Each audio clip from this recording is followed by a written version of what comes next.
இருக்கு. இனி வீட்லயே பானிபூரி செய்யலாம் எல்லாரும். ஆச்சி பானிபூரி கிட். சம்மர் வந்தாச்சு. What's your plan for this holiday? எங்க கிட்ட விட்டுருங்க, நாங்க பாத்துக்கிறோம். GT Holidays. GT Holidays, South India's #1 travel brand. Operation Sindoor அப்படிங்கிறது தொடர்கிறது. ஆபரேஷன் சிந்தூருடைய வேற ஒரு பரிமாணமும் தொடங்கி இருக்கிறது. இந்திய தரப்புல தொடர்ச்சியாக அமெரிக்கா தான் இந்த சீஸ் ஃபயர் அப்படிங்கிற வார்த்தையை பயன்படுத்தியது. அமெரிக்காவுடைய அதிபர் டொனால்ட் ட்ரம்ப் தான் பயன்படுத்தினாரே தவிர நம்முடைய இந்திய தரப்புல அதை எங்கேயுமே பயன்படுத்தல.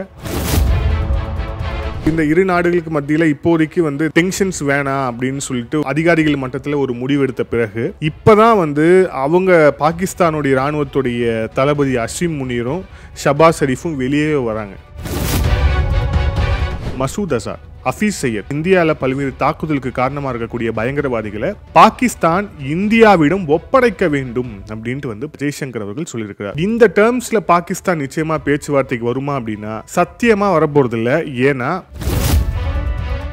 ஜெய்சங்கர் அவர்கள் சொல்லும் போது இந்த இண்டஸ் வாட்டர் ட்ரீட்டியை நிறுத்தி வச்சிருக்கு இந்தியா, அதை மீண்டும் மறுபரிசீலனை செய்யணும் அப்படின்ட்டு பாகிஸ்தான் வைத்த அந்த கோரிக்கையை நிராகரிச்சிட்டார். அதாவது எல்லை தாண்டிய பயங்கரவாதத்தை பாகிஸ்தான் எப்ப நிறுத்துதோ அப்பதான் இது சம்பந்தமான பேச்சுவார்த்தை நடக்கும் அப்படின்ட்டு அவர் சொல்றார். இதைதான் பிரதமர் மோடி அவர்கள் அவருடைய உரையில் சொல்லும் போது தண்ணியும் ரத்தமும் ஒன்றாக ஓடாது. ஜெய்சங்கர் அவர்கள் சொல்ற இன்னொரு விஷயத்தை பாருங்க. பாகிஸ்தானோட பேச்சுவார்த்தை அப்படிங்கிறது ரெண்டு விஷயத்துல மட்டும்தான் இருக்கும். ஒன்னு டெரர், இன்னொன்னு POK. இந்தியா நடத்திய தாக்குதல்ல மசூத் அசாருடைய குடும்பத்தினர் கொல்லப்பட்ட பிறகு கொல்லப்பட்ட கிட்டத்தட்ட 10க்கும் மேற்பட்டவர்களுக்கு தலா 1 கோடி ரூபாய் பாகிஸ்தான் அரசு அறிவித்திருக்கிறது. இந்த மாதிரியான ஒரு செயலை எந்த அரசாங்கமுமே செய்யாது. இது வெறும் பாகிஸ்தான் அரசாங்கம் மட்டும்தான் செய்ய முடியும். நம்ம போன பதிவிலேயே சொல்லியிருந்தோம், நம்மளுடைய ஏர்ஃபோர்ஸ் உடைய சுக்கோய் விமானம் தான் அதுலேருந்து போன பிரம்மோஸ் ஏவுகணை மூலியமாக தான் அங்கே தாக்குதல் நடத்தப்பட்டிருக்கு அப்படின்னு சொல்லியிருந்தோம். ஸோ அது பிரம்மோஸ் ஏவுகணைன்னு சொன்னோமா, ஆனால் நிறைய பேர் இங்கே இருக்கவங்க பிரம்மோஸ் ஏவுகணை கிடையாது அப்படின்னு சொல்லிட்டு இருந்தாங்க. இங்கே இந்தியா தாக்குதல் நடத்தி அவங்க எதிரி நாட்டோட விமானத்தை வீழ்த்தினாலே வீழ்த்தலன்னு சொல்லிட்டு வெக்கமே இல்லாமல் டெலிவிஷனில் உட்காந்து பேசுவாங்க. அது வேற. இப்போ ஒரு செய்தி வந்திருக்கு. கிட்டத்தட்ட 17 நாடுகள் பிரம்மோஸ் ஏவுகணையை வேணும் அப்படின்ட்டு இந்தியா கிட்ட அவங்களுடைய கோரிக்கையை வச்சிருக்கிறாங்க. ஆதரநேயர்களுக்கு அன்பு வணக்கம். ஆபரேஷன் சிந்தூர்ல தொடர்ச்சியான அப்டேட்ஸ் பார்த்துக்கிட்டு இருக்கிறோம். உங்களுடைய வரவேற்புக்கு நன்றி. இதில் மிக முக்கியமாக பல்வேறு அப்டேட்ஸ் வந்துக்கிட்டே இருக்குது. அது எல்லாத்தையும் கோர்வையாக சொல்கிறத தாண்டி அதை ஒன்லைனில் சொல்லணும் அப்படின்னா, இந்த ஆப்ரேஷன் சிந்தூர் பாஸ் பண்ணி வச்சுருக்கிறோம் அப்படின்னு இந்திய அரசு அறிவிச்சது இல்லையா. ஆக்சுவலாக அது பாஸ் பண்ணலை அப்படிங்கிறதுக்கான செய்திகள் தான் தற்போது கொண்டிருக்கு. இது ஓவராலாக ஒரு வரக்கூடிய ஒரு செய்திகள் அடிப்படையில் அதோட தொகுப்பில் ப்ளஸ் எக்ஸ்பர்ட்ஸோட ஒப்பீனியன்லேருந்து நம்ம சொல்லக்கூடிய ஒரு செய்தியாக இருக்குது. ஏன் அப்படின்னு ஒரு கேள்வி எழலாம். இதில் இந்திய தரப்பில் தொடர்ச்சியாக அமெரிக்கா தான் இந்த சீஸ் ஃபயர் அப்படிங்கிற வார்த்தையை பயன்படுத்தியது. சீஸ் ஃபயர் அப்படிங்கிறது கிட்டத்தட்ட அது போர் நிறுத்தம். ரெண்டு பக்கமும் எந்த ஒரு துப்பாக்கி சூடும் நடத்தக்கூடாது அப்படிங்கிற மாதிரி சீஸ் ஃபயர் அப்படிங்கிற வார்த்தையை முதல் முறையாக அமெரிக்காவுடைய அதிபர் டொனால்ட் ட்ரம்ப் தான் பயன்படுத்தினாரே தவிர நம்முடைய இந்திய தரப்பில் அதை எங்கேயுமே பயன்படுத்தலை. அஃப்கோர்ஸ் பாகிஸ்தான் தரப்பில் சீஸ் ஃபயரை அந்த வார்த்தையை பயன்படுத்தினாங்க. ஏன்னா அவங்க தான் கேட்டாங்க அதை. ஆனால் நம்ம சீஸ் ஃபயர் அப்படிங்கிற அந்த வார்த்தையை பயன்படுத்தவே இல்லை. இப்போது ரொம்ப இம்பார்ட்டண்ட்டான விஷயம் நடந்திருக்கு. என்ன அப்படின்னா, நம்மளுடைய வெளியுறவுத்துறை அமைச்சர் ஜெய்சங்கர் அவர்கள் ஒரு ப்ரெஸ் ப்ரீஃபிங்கில் ரொம்ப முக்கியமான விஷயங்களை கோடிட்டு காமிச்சிருக்கிறார். ஸோ ஜெய்சங்கருடைய அந்த கருத்தை வச்சு பார்த்தோம் அப்படின்னா, ஆப்ரேஷன் சிந்தூர் அப்படிங்கிறது தொடர்கிறது. ஆப்ரேஷன் சிந்தூருடைய வேற ஒரு பரிமாணமும் தொடங்கி இருக்கிறது அப்படிங்கிற அந்த ஒரு விஷயம் தெரிய வருது. அதில் ஜெய்சங்கர் அவர்கள் சொல்லும்போது ஒரு விஷயம் சொல்கிறார். இந்த இண்டஸ் வாட்டர் ட்ரீட்டியை நிறுத்தி வச்சிருக்கு இந்தியா, அதை மீண்டும் மறுபரிசீலனை செய்யணும் அப்படின்ட்டு பாகிஸ்தான் வைத்த அந்த கோரிக்கையை நிராகரிச்சிட்டார். அது மட்டும் இல்லாமல், அதாவது எல்லை தாண்டிய பயங்கரவாதத்தை பாகிஸ்தான் எப்போ நிறுத்துதோ அப்போ தான் இது சம்பந்தமான பேச்சுவார்த்தை நடக்கும் அப்படின்ட்டு அவர் சொல்கிறார். இதை தான் பிரதமர் மோடி அவர்கள் அவருடைய உரையில் சொல்லும்போது தண்ணியும் ரத்தமும் ஒன்றாக ஓடாது அப்படின்ட்டு ரொம்ப ஸ்ட்ராங்கான மெசேஜாக பிரைம் மினிஸ்டர் மோடி அவர்கள் ஏற்கனவே தெரிவித்திருந்தார் அப்படிங்கிறத பார்க்குறோம். இப்போ ஜெய்சங்கர் அவர்கள் சொல்கிற இன்னொரு விஷயத்தை பாருங்கள். பாகிஸ்தானோட பேச்சுவார்த்தை அப்படிங்கிறது ரெண்டு விஷயத்தில் மட்டும்தான் இருக்கும். ஒன்று டெரர், இன்னொன்று POK. பயங்கரவாத தொடர்பாக பேச்சுவார்த்தை இருக்கும். அதுக்கப்புறம் வந்து பாகிஸ்தான் ஆக்குபைட் காஷ்மீர் அதை வந்து மீண்டும் வந்து எங்ககிட்ட கொடுக்கறது, பாகிஸ்தான் அங்கேருந்து விலகி போகிறது, இது சம்பந்தமான பேச்சுவார்த்தை மட்டும்தான் இருக்கும்னு சொல்கிறார். இதில் இன்னொரு விஷயம் கவனிங்க, நேற்று வரை டெரர் சம்பந்தமான பேச்சுவார்த்தை இருக்கும் அப்படின்ட்டு வந்து சொல்லிட்டு இருந்த இந்திய அரசு இப்போ இன்னைக்கு ஜெய்சங்கர் அவர்கள் இன்னொரு விஷயத்தை எக்ஸ்ட்ரா சொல்கிறார். பயங்கரவாதிகளை குறிப்பாக இந்தியாவால் அறிவிக்கப்பட்டிருக்கக்கூடிய, இந்தியாவில் பல்வேறு தாக்குதலுக்கு காரணமாக இருக்கக்கூடிய பயங்கரவாதிகளை பாகிஸ்தான் இந்தியாவிடம் ஒப்படைக்க வேண்டும் அப்படின்ட்டு வந்து ஜெய்சங்கர் அவர்கள் சொல்லியிருக்கிறார். இது எதை சொல்ல வர்றார் அப்படின்னா, மசூத் அசார், அதுக்கப்புறம் வந்து ஹஃபீஸ் சையத், இது போன்ற பயங்கரவாதிகள் இன்னும் வந்து நம்ம கிட்ட வந்து பாகிஸ்தானில் இருக்கக்கூடிய டெரரிஸ்டில் எத்தனை பேர் அந்த எந்தெந்த லெவலில் வந்து அங்கே பணி செஞ்சாங்க, அவங்க எல்லாமே இந்தியாவில் நடத்த தாக்குதலுக்கு எங்கெங்கெல்லாம் மறைமுகமாக காரணமாக இருந்தாங்கன்னு இந்திய தரப்பில் ஒரு பெரிய, நம்மளுடைய தரப்பில் ஒரு மிகப்பெரிய ஒரு லிஸ்ட் இருக்குது.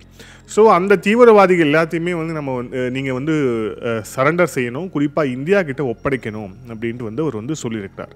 ஸோ இதுலேருந்தே தெரியுது இந்தியாவுடைய நிலைப்பாடு அப்படிங்கிறது இதில் வந்து எவ்வளவு தீர்க்கமாக இருக்குது அப்படிங்கிறது தெரியுது. அதே மாதிரி இந்த டேர்ம்ஸில் பாகிஸ்தான் நிச்சயமாக பேச்சுவார்த்தைக்கு வருமா அப்படின்னா சத்தியமாக வரப்போகிறதில்ல. ஏன்னா பயங்கரவாதிகளை வந்து இங்கே வந்து நீங்கள் வந்து சரண்டர் பண்ணுங்க அப்படிங்கிற அந்த விஷயத்தில் பாகிஸ்தானுடைய நிலைப்பாடு என்ன அப்படின்னு உலகத்துக்கே தெரியும். ரொம்ப ரீசெண்டாக மசூத் அசாருடைய அந்த இந்தியா நடத்திய தாக்குதலில் மசூத் அசாருடைய குடும்பத்தினர் கொல்லப்பட்ட பிறகு அந்த கொல்லப்பட்ட கிட்டத்தட்ட 10க்கும் மேற்பட்டவர்களுக்கு தலா 1 கோடி ரூபாய் வந்து பாகிஸ்தான் அரசு வந்து அறிவித்திருக்கிறது. இந்த மாதிரியான ஒரு செயலை வந்து எந்த அரசாங்கமுமே செய்யாது, இது வெறும் பாகிஸ்தான் அரசாங்கம் மட்டும்தான் செய்ய முடியும். ஸோ வெளிப்படையாகவே வந்து இன்னமும் பயங்கரவாதிகளுக்கு துணையாக, குறிப்பாக இறந்து போன பயங்கரவாதிகளுக்கு இராணுவ மரியாதை கொடுத்துருக்கக்கூடிய பாகிஸ்தான் அரசுக்கிட்ட நிச்சயமாக இந்தியா பேச்சுவார்த்தை நடத்தாது அப்படிங்கிற அந்த ஒரு விஷயத்தை தான் ஒரு ரொம்ப ஸ்ட்ராங்காக வந்து ஜெய்சங்கர் இதில் சொல்லியிருக்கார் அப்படிங்கிற அந்த விஷயத்தை பார்க்குறோம். ஓகே, இதில் நம்ம அடுத்த கட்டத்துக்கு போவோம். நம்மளே வந்து தொடர்ச்சியாக வந்து இந்த அணு ஆயுத கசிவு தொடர்பாக பாகிஸ்தானில் அந்த கிரானா ஹில்ஸில் நடத்தப்பட்ட தாக்குதல், அங்கே வந்து அணுக்கசிவு ஏற்பட்டதா அப்படின்னு தொடர்ச்சியாக நாமளே வந்து பதிவு போட்டுட்டே இருந்தோம். அந்த பதிவு போடும்போது ஒரு சிலர் கீழே வந்து இந்த மாதிரி நடக்கலை அப்படிங்கிற விஷயங்கள்லாம் வந்து சொல்லிட்டே இருந்தாங்க. ஆனால் இப்போது நடக்கிற அந்த சீக்வன்ஸ் ஆஃப் ஈவெண்ட்ஸை வந்து தயவுசெய்து கொஞ்சம் கூர்ந்து கவனிங்க. இதில் வந்து நிறைய செய்திகள் வந்து இருக்குது.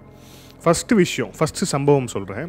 ஒயிட் ஹவுஸில் ஒரு ப்ரெஸ் மீட் நடக்குது. அந்த ப்ரெஸ் மீட்டில் எப்போவுமே அவங்க வந்து அந்த ஒயிட் ஹவுஸ் ப்ரெஸ் செக்ரட்டரின்னு ஒருத்தர் வச்சுருப்பாங்க. அந்த ப்ரெஸ் செக்ரட்டரி தான் வந்து அங்கே இருக்கக்கூடிய ஒயிட் ஹவுஸில் இருக்கக்கூடிய ஒரு பிரத்யேகமாக அதுக்கு தயாரிக்கப்பட்ட ஒரு ஹாலில் வந்து ப்ரெஸ்ஸை வந்து மீட் பண்ணுவார். அங்கே வந்து பத்திரிகையாளர்கள் வந்து கேள்வி கேட்பாங்க, அதுக்கு பதில் சொல்லுவார். அந்த கூட்டத்தில் வந்து இந்த மாதிரி வந்து கிரானா ஹில்ஸில் வந்து இந்தியா தாக்குதல் நடத்தி இந்த அணுக்கசிவு ஏற்பட்டிருக்கிறாமே, ஸோ அது தொடர்பாக வந்து நம்மளுடைய விமானம் கூட போய் ஆய்வு செஞ்சுதாமே, அது உண்மைதானா அப்படின்னு சொல்லிட்டு அந்த ரிப்போர்ட்டர் வந்து கேள்வி கேட்குறார்.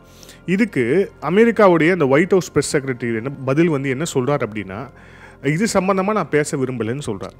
அதாவது நாங்கள் அந்த விமானத்தை அனுப்பலைன்னு சொல்லலாம், இல்லை அதை பற்றி எங்களுக்கு தெரியாதுன்னு சொல்லலாம், ஆனால் இது சம்மந்தமாக நான் பதில் சொல்ல விரும்பலை அப்படின்ட்டு வந்து அவர் வந்து சொல்கிறார். இது சம்பவம் நம்பர் 1. 2வது சம்பவத்தை பாருங்கள். நம்மளுடைய பாதுகாப்புத்துறை அமைச்சர் ராஜ்நாத் சிங் அவர்கள் பேசுகிறார். அவர் வந்து மிக முக்கியமாக சொல்லும்போது, அணு ஆயுதத்தை காண்பித்து இனியும் வந்து எங்களை வந்து இந்தியாவை மிரட்ட முடியாது அப்படின்னு சொன்ன அவர், பாகிஸ்தான் போன்ற ஒரு ரோக் ஸ்டேட்டுக்கிட்ட, அதாவது அணு ஆயுதம் இருந்துச்சு அப்படின்னா அது எவ்வளவு ஆபத்து அப்படிங்கிறத உலக நாடுகள் உணரணும். 2வது, இதுக்குன்னு இருக்கக்கூடிய இந்த சர்வதேச அமைப்பு இதில் வந்து தலையிட்டு அவங்க வந்து கண்காணிக்கணும் அப்படின்ட்டு வந்து அவர் வந்து சொல்கிறார். இத்தனை நாளாக இந்த மாதிரியான ஒரு கோரிக்கையை மிக வெளிப்படையாக வந்து இந்திய தரப்புல இருந்து வச்சதே கிடையாது. ஸோ அப்போது இந்த அணு ஆயுதம் அப்படிங்கிற அந்த ஒரு விஷயத்த இந்திய தரப்பில் வந்து அந்த தாக்குதல் நடத்தினதை உறுதிப்படுத்தினாலும் கூட அணு ஆயுதத்தை வச்சு பிளாக்மெயில் பண்ண முடியாது அப்படின்னு இந்திய அரசு சொல்கிறதாகட்டும், அமெரிக்கா அதை டினை பண்ணுறதாகட்டும், பாகிஸ்தான் அடக்கி வாசிக்கிறதாகட்டும், இதுலேருந்தே தெரியுது அந்த தாக்குதல் நடத்தப்பட்டது உண்மை அப்படின்னு தெரியுது.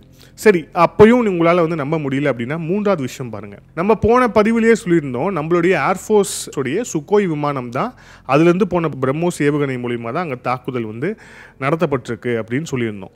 ஸோ அது பிரம்மோஸ் ஏவுகணைன்னு சொன்னோமா, ஆனால் நிறைய பேர் இங்கே இருக்கவங்க பிரம்மோஸ் ஏவுகணை கிடையாது அப்படின்னு சொல்லிட்டு இருந்தாங்க. இங்கே இந்தியா தாக்குதல் நடத்தி அவங்க எதிரி நாட்டோட விமானத்தை வீழ்த்தினாலே வந்து வீழ்த்தலைன்னு சொல்லிட்டு வெக்கமே இல்லாமல் டெலிவிஷனில் உட்காந்து பேசுவாங்க, அது வேற.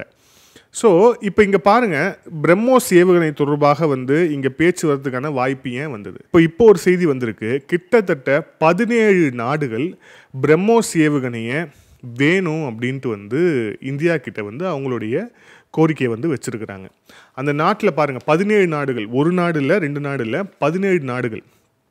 Vietnam, Singapore, Thailand, Malaysia, Indonesia, Brazil, Chile, Argentina, Venezuela, Oman, UAE, Saudi Arabia உள்ளிட்ட 17 நாடுகள் வந்து எங்களுக்கு வந்து இந்த பிரம்மோஸ் ஏவுகணை வேண்டும் அப்படின்ட்டு வந்து இந்தியாவுக்கு வந்து அவங்க வந்து கோரிக்கை வச்சுருக்காங்க அப்படிங்கிறத பார்க்குறோம். ஸோ இது எதை காட்டுது? திடீர்னு வந்து பிரம்மோஸ் ஏவுகணையை வந்து இந்த நாடுகள் எல்லாமே கேட்கறதுக்கான காரணம் என்ன? இப்போ இந்த தாக்குதலில் பிரம்மோஸ் ஏவுகணையை வந்து இந்தியா பயன்படுத்தவே இல்லை அப்படின்னா இந்த மாதிரியான ஒரு விஷயத்த அவங்க கேட்பாங்களா? இது மட்டும் கிடையாது, நீங்கள் வேணால் பாருங்கள், வரும் காலங்களில் இல்லை இப்போ நம்ம பேசிட்டு இருக்கக்கூடிய நேரத்துலேயே செய்திகள் கூட வரலாம். நம்மளுடைய ஏர் டிஃபென்ஸ் சிஸ்டமாக இருக்கக்கூடிய ஆகாஷ் தீர், அப்புறம் நம்மளுடைய ஸ்வாதி ரேடார் உள்ளிட்ட எல்லா நம்மளுடைய போரில் வந்து நம்ம வந்து தயாரிப்பை இந்திய தயாரிப்பில் உருவான எல்லாத்துக்குமான கிராக்கி அப்படிங்கிறது இன்டர்நேஷ்னல் மார்க்கெட்டில் வந்து நிச்சயமாக கூட போகுது. ஸோ அதுக்கான ஒரு சைன் வந்து பிரம்மோஸுக்கு வந்து இது பண்ணுது. நான் இப்போ எதுக்கு சொல்ல வந்தேன் அப்படின்னா, ஸோ பிரம்மோஸ் ஏவுகணையை வந்து இந்த நாடுகள் கேட்டதுக்கான காரணம் என்ன அப்படிங்கிறது மூன்றாவது பாருங்கள். ஸோ 1, 2, 3 அமெரிக்காவுடைய ப்ரெஸ் செக்ரட்டரி வந்து டினை பண்ணது, ராஜ்நாத் சிங் அவர்கள் சொன்னது, பிரம்மோஸ் ஏவுகணைக்கான அந்த சர்வதேச அளவில் சர்வதேச நாடுகளுடைய அந்த குவைரிஸ் அப்படிங்கிறது, இது எல்லாமே எதை காட்டுது அப்படின்னா, கிரானா ஹில்ஸில் இந்திய இராணுவம், இந்தியாவுடைய ஏர்ஃபோர்ஸ் நடத்திய அந்த தாக்குதலுடைய வெளிப்பாடு, அதை உறுதி செய்யும் செய்திகள் தான் இவை எல்லாமே. Read in between the lines, அதுதான் பத்திரிகையாளருடைய ஃபஸ்ட்டு குவாலிட்டியே. ஸோ அதை வச்சு பார்த்தோம் அப்படின்னாலே மிக நிச்சயமாக அந்த தாக்குதல் வந்து நடத்தி இருக்கிறாங்க அப்படின்ட்டு வந்து மிக தெளிவாக தெரியுது.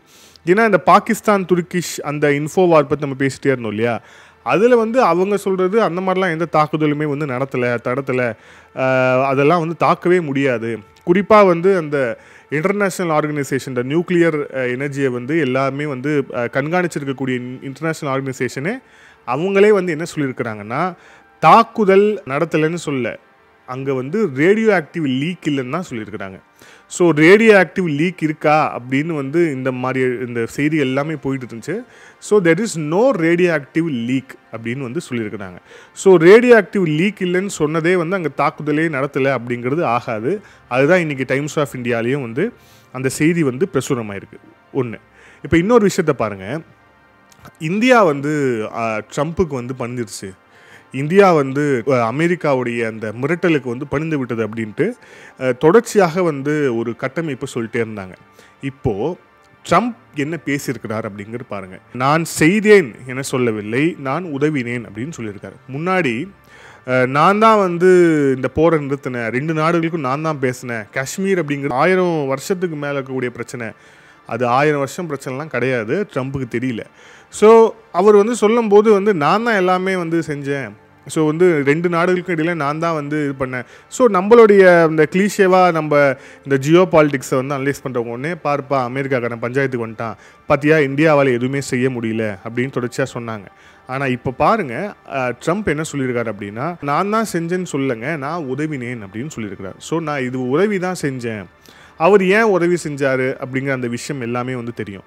இன்னொரு விஷயம், திடீர்னு வந்து நான் வந்து ட்ரேட் டீல் வேணுமா வேணாமான்னு கேட்டேன், 2 நாடுகளுக்கும் வந்து ட்ரேட் டீல் வேணுமா வேணாமா, ட்ரேடு வந்து நான் அமெரிக்காவிலேருந்து செய்யணுமா வேணாமான்னு கேட்டேன், உடனடியாக அவங்க வந்து இந்த மாதிரி போருக்கு வந்து நிறுத்தத்துக்கு ஒத்துக்கிட்டாங்க அப்படின்னு சொன்னார் இல்லையா.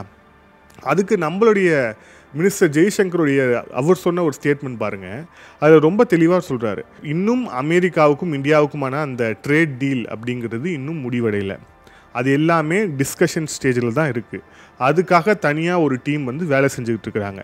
ரெண்டாவது, ஒரு 2 நாடுகளுக்கு இடையில் இந்த மாதிரி ஒரு ட்ரேட் டீல், அதாவது இந்த பொருளாதார வணிக ரீதியான ஒரு ஒப்பந்தம் வரணும் அப்படின்னா 2 நாடுகளுக்குமே பயன் இருக்கணும். அதில் அதாவது மியூச்சுவலி பெனிஃபிட்டட், 2 நாடுகளுக்குமே பயன் இருந்தால் மட்டும்தான் அதில் வந்து போகிறதுக்கான வாய்ப்பு அப்படிங்கிறது இருக்குது, இல்லைன்னா அந்த வாய்ப்பு வந்து கிடையாது அப்படின்னு சொல்லி ஜெய்சங்கர் வந்து மறுத்திருக்கிறார்.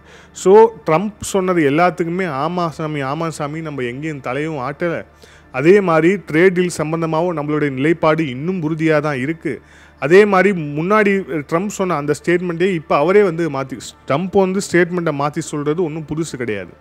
ஸோ அவர் சொன்ன ஸ்டேட்மெண்ட்டே மாற்றிருக்கார். நான் தான் எல்லாம் செஞ்சேங்கிறத போய் நான் உதவினேன் அப்படின்னு சொல்லிட்டார். உதவினேன் அப்படிங்கிறது எவ்வளோ பொலைட்டான ஒரு லாங்குவேஜ் அப்படிங்கிறது தெரியும். அதுவும் ட்ரம்ப் வாயிலேருந்து இந்த லாங்குவேஜ் வருது அப்படின்னா அப்போ அதுக்கு பின்னாடி என்ன நடந்திருக்கும் அப்படிங்கிற விஷயத்த நம்மளால் வந்து யூகிக்க முடியும். ஓகே, நான் இந்த காணொலியை தொடக்கத்தில் ஒரு விஷயம் சொன்னேன் இல்லையா, இந்த ஆப்ரேஷன் சிந்தூர் அப்படிங்கிறது இந்த செய்திகள்லாம் வச்சு பார்க்கும்போது முடிஞ்ச மாதிரி தெரியலை அப்படின்னு சொன்னல, அதுக்கு இன்னொரு முக்கியமான ஒரு எக்ஸாம்பிள்ஸும் இருக்குது.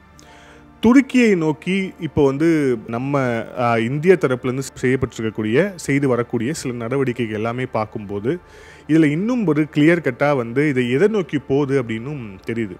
மிக குறிப்பாக நாம் துருக்கியிலேருந்து கிட்டத்தட்ட ஒரு வருடத்துக்கு வந்து 14 முதல் 18 லட்சம் டன் மதிப்பிலான மார்பிள்ஸை வந்து நம்ம வந்து இறக்குமதி செஞ்சுக்கிட்டு இருக்கிறோம். இதோட மதிப்பு வந்து கிட்டத்தட்ட 3000 கோடி. ஸோ கிட்டத்தட்ட இந்த வணிகம் அப்படிங்கிறது, இறக்குமதி அப்படிங்கிறது முடிவுக்கு வருது அப்படிங்கிற மாதிரியான சூழல் வந்து ஏற்பட்டிருக்கிறது. ஏற்கனவே இது சம்பந்தமாக இந்த குஜராத்தில் வந்து இந்த மார்பிள்ஸை வந்து உற்பத்தி பண்ணுற அந்த உற்பத்தியாளர்களுடைய சங்கம் ஏற்கனவே பேசியிருந்த அந்த கருத்துக்களை பார்த்தோம். ஸோ இனிமேல் நமக்கு நம்ம நாட்டுக்கு எதிராக ஒருத்தன் வந்து சண்டை போடுவான், அவனுக்கு ஆதரவாக நிற்கக்கூடிய ஒரு நாடுகிட்ட இருந்து நம்ம இறக்குமதி செய்ய வேணான்னு சொல்லிட்டு ஒரு வியாபாரி சங்கத்துடைய ஒரு தலைவர் அவ்வளவு ஒரு தெளிவாக அவ்வளவு தைரியமாக வந்து அறிவிச்சிருக்காங்க. ஸோ வந்து இந்த மார்பிள் இறக்குமதி அப்படிங்கிறது மிகப்பெரிய ஒரு அடியை வந்து துருக்கிக்கு வந்து தரப்போகுது. இரண்டாவது, அவங்களுடைய அந்த சுற்றுலா அப்படிங்கிறது நம்மளை டிபெண்ட் பண்ணி நிறைய இடத்துல வந்து சுற்றுலா, அதாவது இந்தியர்களுடைய சுற்றுலா அப்படிங்கிறது பெருவாரியான நாடுகளில் இருக்குது. துருக்கி ஒரு குறிப்பிட்ட நாடு. ஸோ வந்து அங்கே வந்து இந்திய சுற்றுலா பயணிகள் ஜாஸ்தி போவாங்க. ஆனால் நம்ம வந்து இப்போ இந்த போருக்கு பிறகு இந்த ஆப்ரேஷன் சிந்தூரில் குறிப்பாக வந்து போர் நேரத்திலேயே ஃப்ளைட் அமைச்சு வந்து ட்ரோன்ஸ் வந்து பாகிஸ்தானுக்கு தரக்கூடிய இந்த துருக்கியோடைய முகத்திரை கிழிந்து இப்போ வந்து அங்கே துருக்கிக்கு வந்து போகிறதா திட்டமிட்டு இருந்த நிறைய இந்திய சுற்றுலா பயணிகள் அவங்களுடைய பயணத்தையே வந்து கேன்சல் பண்ணியிருக்காங்க அப்படிங்கிறத பார்க்குறோம். நிறைய விமான சேவை நிறுவனங்கள் எல்லாமே வந்து அவங்க கூட போட்டிருந்த அந்த ஒப்பந்தத்தை வந்து ரத்து செய்கிறாங்க அப்படிங்கிறத பார்க்குறோம். இப்போ அடுத்த விஷயம் நடந்திருக்கு பாருங்கள். நம்மளுடைய JNU, டெல்லியில் இருக்கக்கூடிய ஜவஹர்லால் நேரு யூனிவர்சிட்டி, அதுக்கப்புறம் வந்து ஜாமியா மில்லா யூனிவர்சிட்டி, இவங்க எல்லாமே வந்து துருக்கி யூனிவர்சிட்டிஸ் கூட ஒரு MOU போட்டிருந்தாங்க. ஸோ ஒரு புரிந்துணர்வு ஒப்பந்தம் மாதிரி. ஸோ வந்து இரு நாடுகளுக்கு இடையிலான அவங்களுடைய இந்த ஆராய்ச்சி தொடர்பாக, குறிப்பாக வந்து அவங்களுடைய படிப்பு, அதுக்கப்புறம் வந்து அங்கே இருக்கக்கூடிய விஷயங்கள், அப்புறம் அவங்க எக்ஸ்ப்ளோர் பண்ணுறது, இவங்க அங்கே போய் எக்ஸ்ப்ளோர் பண்ணுறது சொல்லிட்டு ஒரு MOU போட்டிருந்தாங்க. கெஸ்ட் லெக்சர்ஸை வந்து அங்கேருந்து இங்கே கொண்டு வர்றது, இங்கேருந்து அங்கே போகிறது, இந்த மாதிரியான விஷயங்கள் போட்டிருந்தாங்க. அந்த MOUஸை இந்த 2 யூனிவர்சிட்டிஸ் வந்து கேன்சல் பண்ணியிருக்கிறாங்க. ஸோ இதுவும் ஒரு மிகப்பெரிய அடி துருக்கிக்கு. மூன்றாவதாக பார்த்தோம் அப்படின்னா, துருக்கியோடைய ஆப்பிள்ஸ் வந்து நாம் வந்து இம்போர்ட் பண்ணிட்டுருக்குறோம். ஸோ ஷிம்லாவில் இருக்கக்கூடிய ஹிமாச்சல் பிரதேசில் அவங்களுடைய இந்த ஆப்பிள் வியாபாரிகள் சங்கத்துடைய நிர்வாகிகளும் அவங்க தெளிவாக சொல்லியிருக்காங்க, துருக்கி ஆப்பிள்ஸை வந்து பேன் பண்ணணும் அப்படின்னு சொல்லியிருக்கிறாங்க. ஸோ அங்கேருந்து நம்ம இறக்குமதி செய்ய தேவையில்லை அப்படின்னு சொல்லியிருக்கிறாங்க. ஸோ இது எல்லாமே அரசு வந்து தீவிரப்படுத்துறதை தாண்டி இது எல்லாமே வாலண்டியராக பொதுமக்கள் ரீதியில் வந்து அவங்க வந்து நம்ம நாட்டுக்கு எதிரான ஒரு நாடை நாம் ஆதரிக்கக்கூடாது அப்படின்னு ஒரு ஸ்டாண்ட் எடுத்திருக்காங்க அப்படிங்கிற அந்த ஒரு விஷயத்தை தான் மெயினாக பார்க்கணும். ஏன்னா நாடு செய்கிறது அப்படிங்கிறது வேறு, ஆனால் இதில் முக்கால்வாசி வாலண்டியரிங் நடந்திருக்கு. குறிப்பாக வந்து அந்த சங்கங்களுடைய வியாபாரிகள் வந்து முன்னாடி நின்றதாகட்டும், சுற்றுலா பயணிகள் அவங்க வந்து காசு கொடுத்து ஏற்கனவே புக் பண்ண ஏர் டிக்கெட்ஸ்லேருந்து ரூம்ஸ்லேருந்து எல்லாத்தையுமே கேன்சல் பண்ணதாகட்டும், இங்கே எல்லாமே ஒரு தன்முனைப்பு தான் தெரியுது. தன்முனைப்பை தாண்டி அந்த தன்னுடைய நாடு மேலே இருக்கக்கூடிய அந்த அக்கறையும் அன்பும் தான் இதுலேருந்து வெளிப்படுது அப்படிங்கிறத பார்க்குறோம். இதே லைனில் தான் வந்து இந்திய அரசும் வந்து அவங்களுடைய வருங்கால நடவடிக்கை துருக்கியை நோக்கி இருக்கும் அப்படின்னு நம்ம வந்து நிச்சயமாக எதிர்பார்க்கலாம். ஒருவேளை அதுலேருந்து அவங்க வந்து ஏதேனும் ஒரு இடத்துல டீரெயில் ஆனாங்கன்னா கூட அதுக்கான எதிர்ப்பும் வந்து இங்கேருந்து வரும் அப்படிங்கிற விஷயத்த பார்க்குறோம். ஸோ இந்த ஆப்ரேஷன் சிந்தூர் அப்படிங்கிறது மிக நிச்சயமாக முடியலை. இது வந்து தொடர்ந்து கொண்டே இருக்குது. ஆனால் இப்போ வந்து இந்த ஆப்ரேஷன் சிந்தூர் அப்படிங்கிறது பல்வேறு நிலைகளில் அது வந்து வெவ்வேறு மாற்றத்துக்கு வந்து இப்போ வந்து உட்பட்டிருக்கு. ஸோ அந்த மாற்றங்கள் என்ன, வரக்கூடிய நாட்களில் இந்திய அரசு என்ன செய்ய போகிறாங்க, மிக குறிப்பாக இப்போ செஞ்சிட்ருக்கக்கூடிய விஷயங்களில் எப்படி வந்து அடுத்த கட்ட நடவடிக்கை இருக்க போகுது அப்படிங்கிற விஷயத்தை நம்ம பொறுத்து தான் பார்க்கணும். ஏன் அப்படின்னா இப்போ பாருங்கள், அமெரிக்காவுடைய இந்த சீஸ்ஃபயர் அவங்க வந்து பேசினதுக்கு பிறகு சீஸ்ஃபயருங்கிற வார்த்தையை நாம் பயன்படுத்தலாம், அமெரிக்கா பயன்படுத்தியது. ஸோ நம்ம வந்து இந்த இரு நாடுகளுக்கு மத்தியில் இப்போதைக்கு வந்து இந்த மாதிரி இந்த டென்ஷன்ஸ் வேணாம் அப்படின்னு சொல்லிட்டு ஒரு அதிகாரிகள் மட்டத்தில் ஒரு முடிவெடுத்த பிறகு இப்போ தான் வந்து அவங்க பாகிஸ்தானுடைய இராணுவத்துடைய தளபதி அசீம் முனீரும் ஷபாஸ் ஷெரீஃபும் வெளியே வராங்க. ஸோ இது வரைக்கும் இந்தியா அந்த தாக்குதல் நடத்திட்டு இருந்த அந்த சூழலில் இவங்க 2 பேர் யாருமே வெளியவே தலையே காமிக்கல.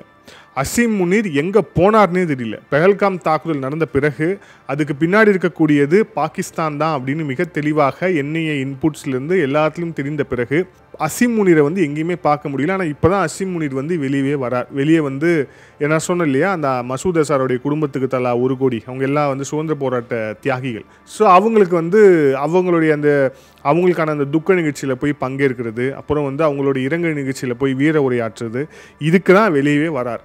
இப்போவும் பாருங்கள், மசூத் அசாதோ இல்லை ஹஃபீஸ் சையதோ எனக்கு தெரிஞ்சு நான் பார்க்கல, எங்கேயுமே வந்து வெளியே வரலை.